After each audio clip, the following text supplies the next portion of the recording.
All right, hey guys, welcome back for another week, our final week of Mice and Men. I'm going to keep today as brief as I can, although every time I say that and I try to do that, it always winds up still being right around 18 to 21 minutes. So I should probably stop wasting time saying stuff like this. So I'm just going to really briefly recap chapters 4 through 6, which brings us to the conclusion of the novel, and hopefully some of the close read stuff today helps you get some closure with the novel, and then brings you I don't know, gives you some ideas as you get into your writing response that you're working on all this week. All right. Chapter 4 begins with us in Crook's bunk. Remember, Crooks is the lone black man on the ranch, and he's just hanging out by himself. All the other guys have gone to the cat house, as they call it, in town, and so he thinks he's home alone, right? He's just kind of enjoying that time by himself, the nice solitude and quiet, when, of course, Lenny walks in. And what's interesting about the gathering that happens in this chapter is you really have to pay attention to who was left behind. While everyone else went to go have fun at the cat house, who's still here at the ranch? So firstly, we have Crooks again and Lenny, right? And what these two guys start talking about, I mean, Crooks is kind of a bully at first. He starts joking with Lenny and making fun of him and saying, like, George is never going to come back. He's going to leave you forever. And of course, you don't want to make Lenny angry, and Crooks realizes that pretty quickly when he sees just how heated Lenny can get at jokes like that. Crooks starts warming up to Lenny. Candy walks in, right? Our third participant in this little pity party, if you will. And Candy, again, represents ageism. So you have ageism in Candy, you have a man who faces racism in Crooks, and then ableism in Lenny, right? So these three men who are constantly discriminated against and face difficulty in achieving the things they want to. Candy starts talking to Lenny just aside while Crooks is hanging out, and they're talking about the ranch. Remember, Candy said, I'm going to pitch in some money, and we're going to buy the place. We're going to do it. And when Crooks hears this, when he hears how real their dream is, how close they are to actually achieving it, he says, like, hey, you guys got room for one more, right? Because as a man who's faced discrimination his entire life, he sees finally an opportunity to be with guys like him who have faced oppression and to just have a place that they can call their own, right? That's all any of these guys wants. And when that opportunity presents itself, he jumps on it. As things start sounding more and more positive, we get a wrench thrown in, right? And that's Curly's wife. She kind of saunters in. She does her thing where she flirts with people and she asks, hey, have you guys seen Curly? All that stuff. And eventually Crooks gets fed up, right? He's like, look, this is my room. You need to go on and get out of here. And this episode here illustrates to us, I guess, what these four characters represent. Curly's wife, Crooks, Candy, Lenny. Take a look at this scene. Crooks stood up from his bunk and faced her. I'd enough, he said coldly. You got no rights coming in a colored man's room. You got no rights messing around in here at all. Now you just get out and get out quick. If you don't, I'm going to ask the boss not to ever let you come in the barn no more. She turned on him in scorn. Listen, she said, you know what I could do to you if you open your trap? Crooks stared hopelessly at her, and then he sat down on his bunk and drew into himself. She closed on him. You know what I could do? Crooks seemed to grow smaller, and he pressed himself against the wall. Yes, ma'am. Well, you keep your place then. I could get you strung up on a tree so easy, it ain't even funny. Crooks had reduced himself to nothing. There was no personality, no ego, nothing to arouse like or dislike. He said, yes, ma'am, and his voice was toneless. And for a moment, she stood over him as though waiting for him to move so that she could whip at him again. But Crooks sat perfectly still, his eyes averted, everything that might be hurt drawn in. She turned at last to the other two. Old Candy was watching her, fascinated. If you was to do that, we'd tell, he said quietly. We'd tell about you, Freeman Crooks. Tell and be damned, she cried. Nobody'd listen to you, and you know it. Nobody'd listen to you. Candy subsided. No, he agreed. Nobody'd listen to us. So after that little episode, Crooks kind of, again, they say draws into himself, meaning he just curls up and he avoids further contact, right? Eventually, Curly's wife leaves, and Lenny and Candy, when they go to leave, Crooks stops them for a moment and says, hey, you know that dream you guys were talking about? You can count me out, right? What had happened was Curly's wife had reminded him how difficult life is, right? She had beaten him into his place in a sense. Not that that's his place, but she had said, like, you're never going to amount to anything, and he believed her, right? So when he realizes that, he realizes these are the hurdles he has to face in his journey to try and achieve something. He says, forget about it. I've seen this my entire life. Nothing's going to change. Right. The funny thing about Curly's wife is when Candy says nobody would listen to us, he's not just saying nobody would listen to me or Lenny or Crooks. He says you too, Curly's wife, right? She fits in with this group perfectly, this band of misfits, if you will, in chapter 4. All these people who represent different forms of discrimination, we know what Curly's wife represents. It's sexism, right? Certainly women, have it different than men in American society. And Curly's wife, the commentary Steinbeck's making on her is she is not even worthy of having a name, right? Think back through the novel real quick and take a moment and see, was there any point where you knew what her name was or where it was revealed to you? No, not at all, right? There's no point where we learn Curly's wife's name, and that's because she's never given one. That works on two levels, and I'll talk about it more in a minute, but again, she's not even worthy of having a name, if you will. One of the questions in the form asked you to like rank who was bottom of the totem pole, right? And some of you guys might have said Curly's wife. She doesn't even have a name. But look at what she did to Crooks, right? Look at how she put him in his place. Now, of course, you can't. This is like comparing apples to oranges, right? It's like everyone has different problems. Curly's wife is facing a completely different set of issues than Crooks or Candy or Lenny. So they all have their own hurdles to overcome. Or to fail at overcoming, but ultimately what we see here is that none of them can win, right? So Curly's wife, again, she doesn't have a name, and have you ever heard the phrase, make a name for yourself? Well, that's exactly what Curly's wife tried to do, right? She wanted to become an actress, as we find out. Let me read this portion to you, where in chapter 5, she kind of unveils her motivations and what she wanted for her life, what her dreams were. She was a person who had a dream at one time, believe it or not. "Oh, nuts," she said. "What kind of harm am I doing to you? Seems like they ain't none of 'em cares how I gotta live. I tell you, I ain't used to living like this. I could have made something of myself," she said darkly. "Maybe I will yet." And then her words tumbled out in a passion of communication, as though she hurried before her listener could be taken away. "I lived right in Salinas," she said. "Come there when I was a kid. Well, a show come through, and I met one of the actors. He says I could go with that show, but my old lady wouldn't let me. She says because I was only 15. But the guy says I coulda. If I'd went, I wouldn't be living like this. You bet." Lenny stroked the pup back and forth. "We're going to have a little place and rabbits," he explained. The funny thing about this scene, by the way, is while Curly's wife is like pouring her heart out to this guy, to Lenny, he had just killed his puppy, right, on accident. He had snapped its neck because it bit him. And so he's sitting there petting his dead puppy while she's telling him her story. It's kind of dark, but it's also, I don't know, darkly funny. Anyway, she went on with her story quickly before she could be interrupted. "Another time I met a guy and he was in pictures. Went out to the Riverside Dance Palace with him. He said he was going to put me in the movies. Says I was a natural. Soon as he got back to Hollywood, he was going to write to me about it." She looked closely at Lenny to see whether she was impressing him.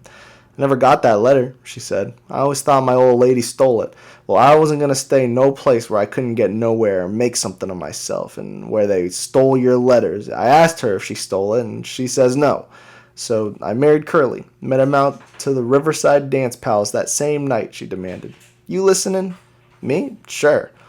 "Well, I ain't told this to nobody before. Maybe I ought to. I don't like Curly. He ain't a nice fella," and because she had confided in him, she moved closer to Lenny and sat beside him. Could have been in the movies and had nice clothes and all them nice clothes like they wear. And I could have sat in them big hotels and had pictures took of me. When they had them previews, I could have went to them and spoke on the radio, and it wouldn't have cost me a cent because I was in the picture.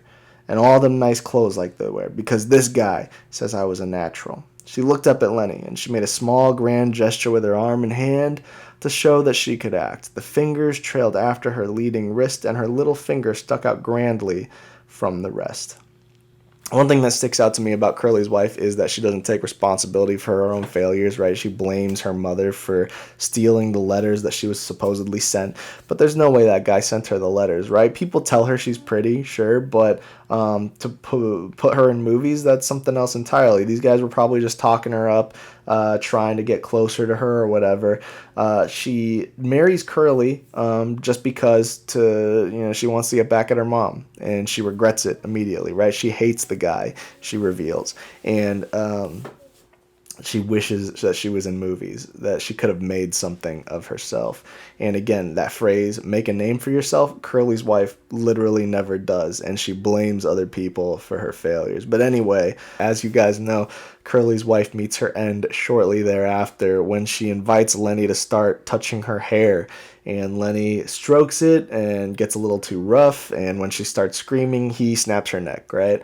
And her death is foreshadowed by two other deaths, also at Lenny's hands, right? The puppy that had just died at the beginning of the chapter, and then much earlier, the mouse or the rat that he had killed. And the thing about that is these were all possessions that were alive, in a sense, right? Think of your own pet. It's a living possession, right? A dog, a cat, a bird. It's alive, but it belongs to you. Like, that's my dog, right? But it's alive.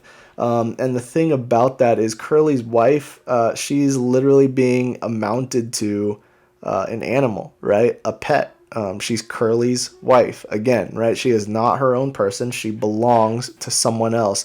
And so she dies a rather uneventful death, and she dies like a dog, really, right?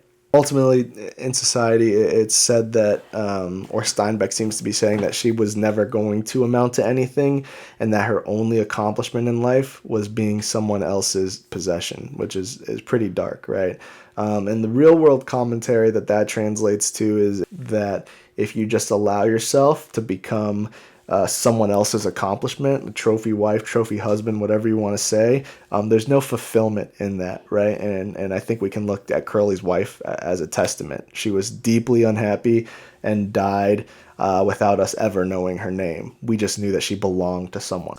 Okay, so the next death in the novel after Curly's wife has also been foreshadowed. Steinbeck is very careful in how he sets up the plot that way. So Lenny, obviously, after killing Curly's wife, he runs off to that place that George told him to hide at in the woods. And as you guys know, Lenny is next to die at George's hands, no less. But think back to Candy's dog, right? Candy's dog was shot because it was viewed as having outlived its purpose, that there's no place in the world for it any longer. And the same can almost be said for Lenny, right? It's dark to say it, but Lenny had, in a sense, outlived his purpose. He no longer could work because he was now a criminal, right? He had murdered a woman, and maybe realizing that, George decides to end his life. I think that's one of the big questions people struggle with in the novel is, why does George do it? Why did he feel the need to kill Lenny? And that's the first answer, right? Is that he realizes there's no place for Lenny in this world, right? He cannot serve a purpose, to people the way he is. Candy's dog, it was because Candy's dog was old. Lenny, it's because his innocence, his strength, this fatal combination of things just cannot serve society the way that it needs to. So the second answer that I think is resonates more emotionally with people is that George realizes Lenny's life will be too hard moving forward, right? Like that, it's better off if I just end it for him now. Because if he were to live, you'd be looking at a lifetime of punishment from the courts and the law, and of course Curly punishing him It was just George didn't foresee a situation where Lenny could ever be happy and carefree again. So he decided to end his life, with him thinking about the thing that made him the happiest, which was tending to the rabbits in the garden on their own land, right? Living off the fat of the land. For me, that opens up some bigger questions like who is George to decide that, right? Like why, what gives George the authority to decide to end Lenny's life? Shouldn't Lenny have some say in that? It's a big question, and some people think, George is like Lenny's keeper, right? And George, being the bigger brother or the father figure almost in Lenny's life, has to make that decision. Certainly, that's what Slim thinks when he says you had to do it. But maybe George isn't so sure, right? He's torn up about it, and it's a question that you should wonder yourself, right? Like, at what point do we have the authority to change other people's lives for them, right? In a negative way. Take a look at the scene from the film and think that over. Okay. Okay. You look over there. Okay, I'll tell you. So you can almost see it. Okay? Come on. Over there.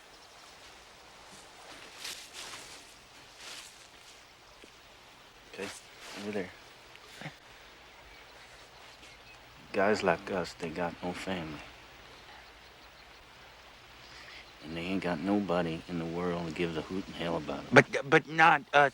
That's it, George. But not us. Tell about us now.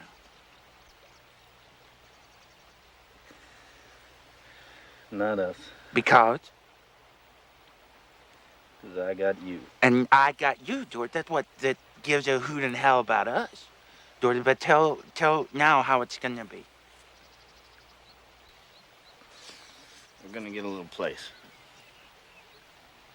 Good. Okay? Yeah, we're gonna get a little place, and we're gonna have a cow, some pigs. We're gonna have maybe a chicken. Down the flat, we'll have a little field. the alfalfa for the rabbits. The rabbits. And I get to tend the rabbits.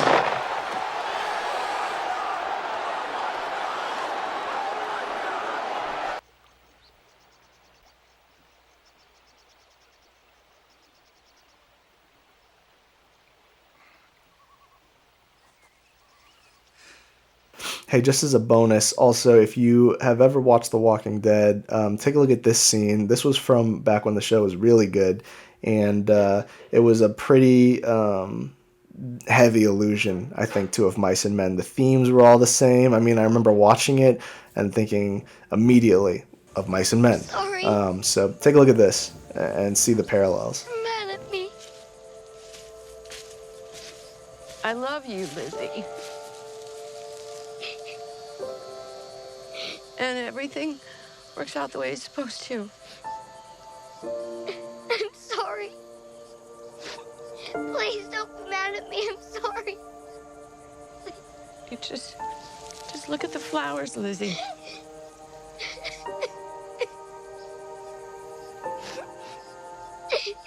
Just look at the flowers.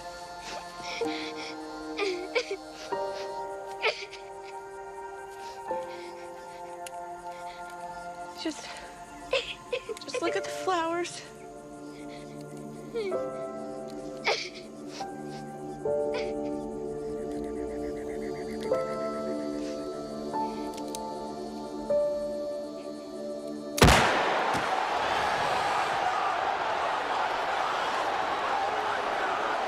Okay, so in both of those works, again, the question is like, what gave those people, George or Carol in The Walking Dead, the right to make those decisions, right? They struggle with it. It's something that defines their character arcs and their lives, right? But not everyone struggles with that question. As Slim and George are walking away from Lenny's body, Carlson and Curly, the two guys who have kind of dominated other people's life. Remember, Carlson killed Candy's dog. Curly, of course, we know what that guy does.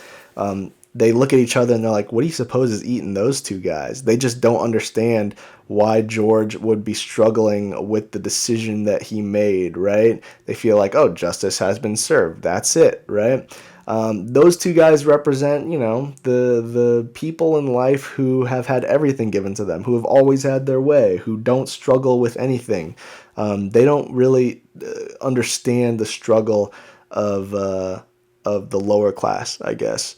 So they turn to each other and they're just confused. Think about it this way: how many top CEOs and people in the top 1% of our economy really care about the impact their decisions have on those beneath them, right? On their employees. I mean, certainly you see some really feel-good stories, especially recently, of top CEOs like taking pay cuts and stuff like that to help their workers out through this weird time. But then you see these other stories too, right? Where like there's CEOs who are increasing the hours that people are working, and they're making a fortune off their store still being open while so much other stuff is closed, and yet the workers are seeing no returns on that, right? The workers who are on the front lines of this kind of putting their lives at risk, they get no extra benefit from it.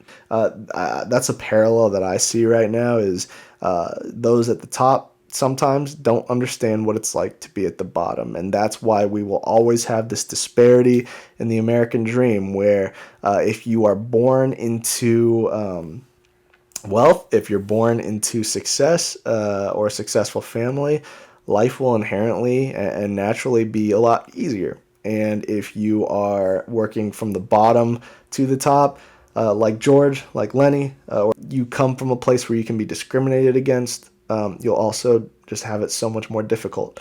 And that's what Steinbeck, I think, is trying to draw or shed some light on through the novel. So just the difficulty of the American dream and the differing circumstances we all face. It's equal opportunity is what they call it, but Steinbeck says, no, it's not equal at all.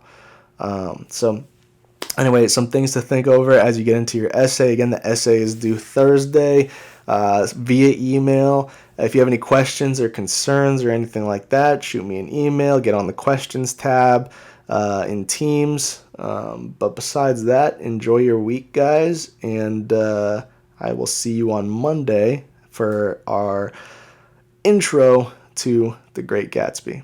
All right?